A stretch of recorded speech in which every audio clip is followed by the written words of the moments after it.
लेकिन पाकिस्तान तहरीक इंसाफ अगर अपना हक नहीं ले सकती, खैबर पख्तूनख्वा में, हरीपुर में, वो अगर इलेक्शन जीत के भी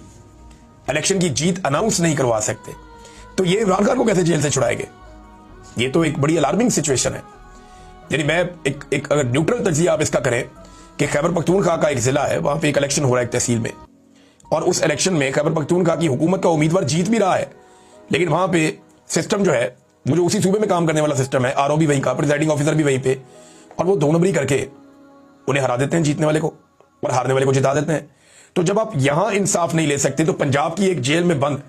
अडियाला जेल में इमरान खान के लिए आप इंसाफ कैसे लेंगे? तो मेरे पाकिस्तानियों, मेरे गयूर दिलेर पाकिस्तानियों, आपने सबने मुझे और इस मुल्क को इंसाफ दिलवाना, दिलवाओगे?